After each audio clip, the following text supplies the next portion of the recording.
프리마켓을 열어보고 오늘 시장 전략을 미리 세워보는 시간, 김도영의 럭키세븐으로 이어가 보도록 하겠습니다. 대장주와 대형주를 통해서 트레이딩 전략을 마련하고 싶다 하시는 분들 집중해 주시길 바라겠고요. 지금 바로 김도영 위원님 만나보도록 하겠습니다. 위원님, 안녕하세요. 네, 안녕하십니까? 네, 반갑습니다. 전일 넥스트레이드에서 또 종목들의 등락이 반복되면서 우려감도 좀 심해지는 분위기였고 미국 증시까지 급락하면서 마무리 지었기 때문에 걱정이 앞서는 오늘 아침입니다. 이 안에서 어떤 섹터를 우리가 눈여겨봐야 할지 전략은 어떻게 세워봐야 할지 궁금한데요.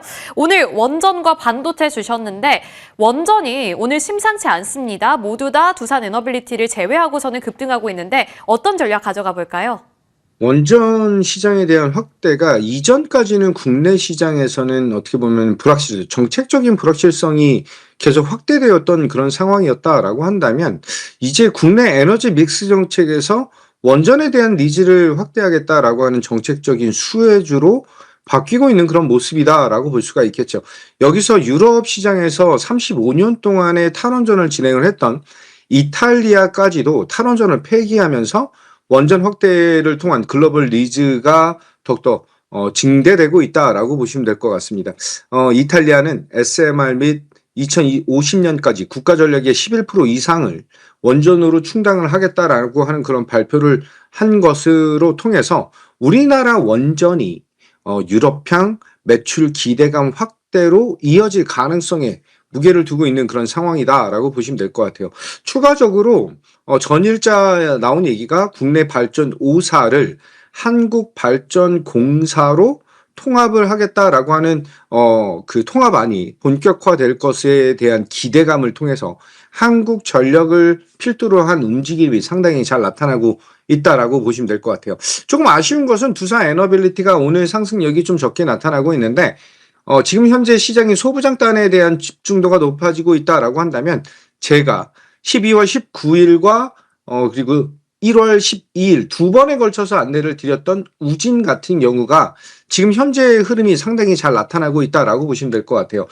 제가 원전은 다시 한번 포인트를 잡고 대응을 하셔야 되는 그런 종목이다, 그런 산업이다라고 말씀을 드렸는데 이 구간에서 이제 1차 목표가 24,000원, 2차 목표가 지금 현재 28,000원을 돌파하고 있는 그런 모습은 상당히 고무적인 그런 흐름이 나타나고 있죠. 자, 원전에서 제가 판단하고 있는 것은 우진의 추가 상승, 아주 매력적으로 32,000원 정도까지 잡고 있는데, 이 두산 에너빌리티의 움직임이 가장 큰 포인트가 될 것이다 라고 볼 수 있겠죠. 따라서 저는 이 원전 관련된 그리고 이후에 반도체 산업에 대한 낸드와 메모리 설명도 드리겠지만 관련 전략을 하단에 나오는 QR코드를 통해서 럭키세븐 소통창구 입장하시면 추가적인 전략에 대한 포인트를 안내 드리도록 하겠습니다. 우진 큰 수익 다시 한번 축하드리고요. 우진은 32,000원으로 목표가 상향 안내 드리도록 하겠습니다.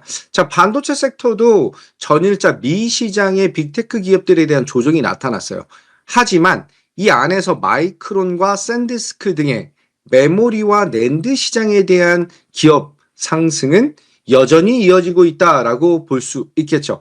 이렇게 보게 된다라고 한다면 직접적으로 메모리, 특히 HBM 쪽에 대한 생산과 데이터 센터향에 대한 낸드를 생산하고 있는 삼성전자랑 SK 하이닉스의 움직임은 다시 한번 기대감을 높일 수가 있는 그런 포인트이다라고 볼 수 있겠죠. 단기적으로는 삼성전자랑 SK 하이닉스의 지속적인 랠리를 통해서 소부장단에 대한 눈높이가 좀 맞춰지고 있는 그런 형상이 나타나고 있다라고 볼 수가 있고요.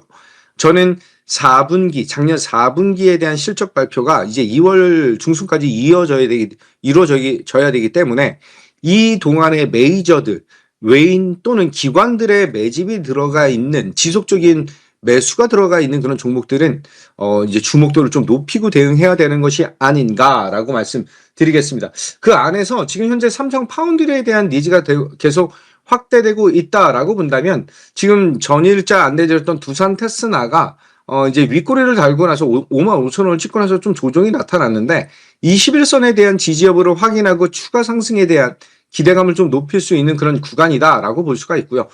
이제 이전에 있었던 55,000원 돌파 이후에 대한 움직임을 조금 더 기대하겠다. 이렇게 안내 드리겠습니다. 네, 오늘 프리마켓에서도 잘 가고 있는 원전 관련해서 우지는 오늘도 시세가 잘 나오고 있습니다. 목표 주가 상향해 주셨고요. 반도체 관련해서도 소부장 쪽 계속 강조해드리고 있으니까 반영해 주시길 바라겠습니다. 이어서 AS 전략 세워보도록 할 텐데요. 오늘 두 가지 종목 나와 있습니다. YJ링크 그리고 TSE 나와 있는데 YJ링크는 가장 최근에 봐주신 종목 중에 하나죠. 1월 19일 그리고 1월 20일. 그런데 상승률은 벌써 잘 찍히고 있습니다. 17% 가까이 되는 상승률이 나오고 있는 상황이고 전일장 8%대 강세로 거래를 마쳤는데요. YJ링크부터 AS 전략 어떻게 세워볼까요? 네, YJ링크를 눌림목에서에 대한 공략 포인트를 잡아드리겠다라고 말씀을 드리면서 전일과 전전일 두 번에 걸쳐서 안내를 좀 드렸어요. 4,000원 이상에 대한 가격을 형성했을 때 추가 상승에 대한 모멘텀이 강하게 나타날 수가 있겠다라고 말씀을 좀 드렸고 전일자는 VI를 친 이후에 윗꼬리를 살짝 달긴 했지만 우주항공 테마에 대한 니즈, 특히 스페이스X와 테슬라에 납품을 하고 있는 SMT에 대한 생산 능력 확대는 글로벌 기업으로서에 대한 전환 포인트를 보여줄 수 있는 절호의 타이밍이다. 라고 말씀드리겠습니다.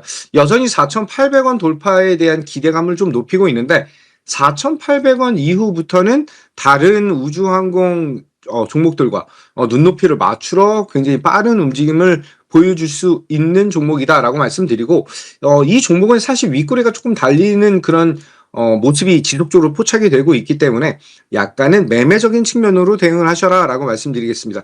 전일자 무료 공개 방송 시청하신 분들은 이 YJ 링크에 대한 코멘트를 잘 받으셨기 때문에 지금 아직도 이 YJ 링크와 우주항공에 대한 전략이 필요하신 분들은 하단을 통해서 소통 창구 입장하시면 되겠다라고 말씀드리고 또 하나에 대한 종목은 제가 12월 29일 날 안내드렸던 20선에 대한 지지를 받았을 때 안내드렸던 TFE예요. TFE가 지금 1월 달에 들어와서 특히 3거래를 연속에 대한 상승이 나타나고 있는데 메모리 3사에 대한 프로브 카드에 대한 컬테스트 통과 굉장히 의미 있는 그런 상승을 보여준다라고 볼 수가 있고요. 소부장 단에서 고점을 갱신하면서 추가 상승 기대감을 높이겠다. 이렇게 안내 드리겠습니다. 네, TSE라는 점 다시 강조해 드리도록 하겠습니다. TS입니다. 참고해 주시길 바라겠고요. 이렇게 두 가지 종목에 대해서 AS 전략 세워봤는데 오늘의 신규 종목도 공개해 보겠습니다. 오늘 비나텍 가져와 주셨는데요. 비나텍은 어떤 전략 가져가 볼까요? 네, 비나텍 블룸에너지의 SOFC 관련된 종목 중 국내 대장주이다라고 보시면 될 것 같아요. 다시 한번 21선에 대한 지지를 확인한 이후 오늘 11선과 5일선에 대한 돌파를 기다리고 있다라고 본다면 블룸에너지의 수주 잔고가 계속 커지고 있거든요. 동사도 이 캐파에 대한 문제를 해소하기 위해서 완주의 신공장을 순차적으로 투자를 하고 있다라고 보시면 될 것 같아요. 그를 통한 상승에 대한 성장에 대한 모멘텀이 확보되었다라고 볼 수가 있고 현재 구간 눌림목에서에 대한 공략 포인트가 1차 목표 가격은 11만 원으로 안내 드리고 손절 라인은 7만 5천 원 잡고 대응하겠다. 이렇게 안내 드리겠습니다. 네, 현재 눌림목 공략법 제시해 주셨습니다. 목표 주가는 11만 원, 손절가는 7만 5천 원으로 잡고 대응 이어가 보도록 하겠습니다. 오늘 말씀 여기까지 들어볼게요. 고맙습니다. 감사합니다.